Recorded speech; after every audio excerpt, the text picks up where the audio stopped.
কানাডার বিপক্ষে জয় দিয়ে শেষ হলো জোনাথন ট্রটের আফগানিস্তান অধ্যায়। দীর্ঘ 4 বছর ছিলেন আফগানদের হেড কোচের দায়িত্বে। যেই দলটা তার অধীনে গড়ে উঠেছে বিশ্ব ক্রিকেটের ডার্ক হর্স হিসেবে। বিদায় বেলায় নিজে যেমন চোখের জল ধরে রাখতে পারেননি, তেমনি রশিদ ইব্রাহিম জাদরানরাও স্মরণ করেছেন আফগান ক্রিকেটে তার অবদান।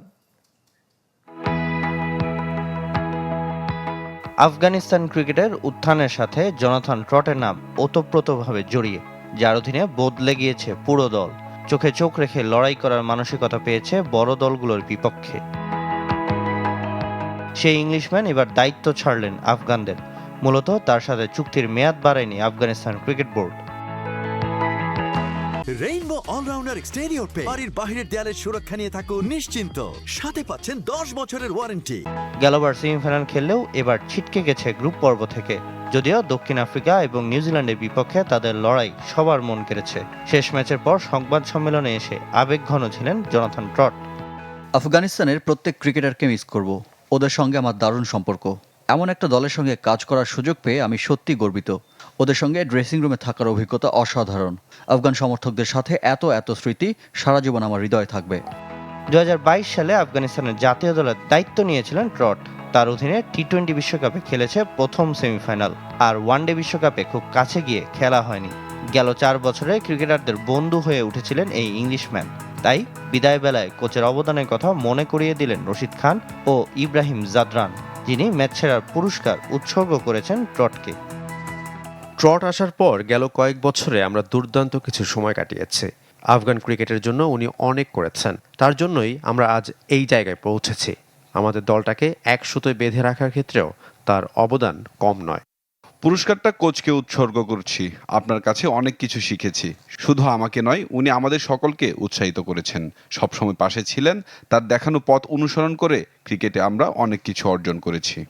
কানাডাকে হারানোর পর ড্রেসিং রুমে উচ্ছ্বাসে মাতেন রশিদ খান, ইব্রাহিম জাদরান্না। সেখানেও মধ্যমণি ছিলেন ট্রট। প্রিয় কোচকে ঘিরে রেখেছিলেন মুজিবুর রহমান, দারুস রাসুলি, রহমানুল্লাহ গুরবাজরা। সামিনিয়া স্যার, চ্যানেল 24।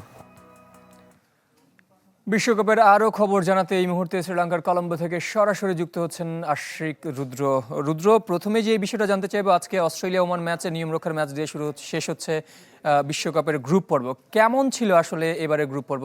ভারত পাকিস্তান একটা অনিশ্চয়তার ম্যাচ ছিল, তারপরে সেটা মাঠে গড়িয়েছে, বাংলাদেশ খেলেনি। তারপরে ওভারঅল যদি আমরা গ্রুপ পর্বটা বিশ্লেষণ করেন, কেমন হয়েছে আপনার দৃষ্টিতে?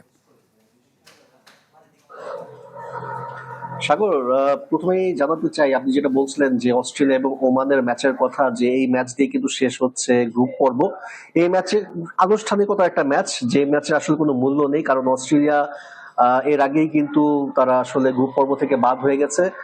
এই বিশ্বকাপের সবচেয়ে বড় চমক হচ্ছে অস্ট্রেলিয়ার বাদ পড়া। কারণ আপনারা জানেন যে অস্ট্রেলিয়া সবসময় কিন্তু বিশ্বকাপে যে কোনো ফরম্যাটই হোক, সেটা ওয়ানডে হোক কিংবা টি-20 হোক কিংবা টেস্ট চ্যাম্পিয়নশিপ হোক, অস্ট্রেলিয়া সবসময় কিন্তু ফেভারিট থাকে। তবে এবার তারা আসলে যেভাবে গ্রুপ পর্ব থেকে বাদ হয়ে গেছে, সেটা অবশ্যই একটা চমক।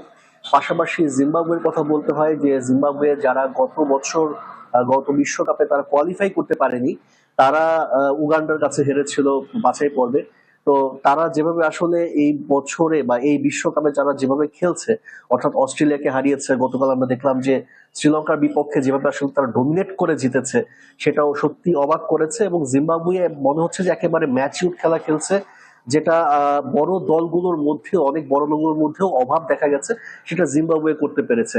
পাশাপাশি এই গ্রুপ পর্বে আমরা আমি শুরু থেকেই কিন্তু বিশ্বকাপের সাথে আছে, এবং যেটা আসলে দেখেছি যে পাকিস্তান শুধু না, পাকিস্তান গণমাধ্যম যারা আছে, পাকিস্তানের সমর্থক যারা আছে, পাশাপাশি অন্যান্য দেশের, ভারতের সমর্থক, তাদের গণমাধ্যম, অস্ট্রেলিয়ার, ইংল্যান্ডের, তারা বিভিন্ন সময় কিন্তু আমাদের সাথে সেটা আসলে শেয়ার করেছে যে বাংলাদেশ যে এই বিশ্বকাপে নাই, তাদের সাথে একটা অবিচার হয়েছে, এবং এই বিশ্বকাপে বাংলাদেশ না থাকে এবং বাংলাদেশের সমর্থকরা না থাকাটা অবশ্যই এটা একটা বড় একটা শূন্যতা, এবং তারা সেটা তারা অনুভবও করছে। এবং তারা চাচ্ছে যে সামনে যে আইসিসি ইভেন্ট গুলো যখন হবে, তখন যেন এই রাজনৈতিক কারণে এই ধরনের জটিলতা গুলো যদি না হয়, ভারত, পাকিস্তান, বাংলাদেশ সবাই যেন পার্টিসিপেট করতে পারে, কোনো ধরনের জটিলতা না থাকে। কারণ আপনি জানেন, যেটা বলছিলেন, যে ভারত পাকিস্তান ম্যাচ নিয়ে একটা অনিশ্চয়তা ছিল। পরবর্তীতে বিসিবি সভাপতি আমিনুল ইসলাম বুলবুল, এরপর শ্রীলঙ্কার সরকার থেকেও কিন্তু পাকিস্তানকে অনুরোধ করা হয়েছে, যে কারণে কিন্তু পরবর্তীতে তারা ইউটার্ন নিয়েছে, ভারতের বিপক্ষে ম্যাচটা খেলেছে।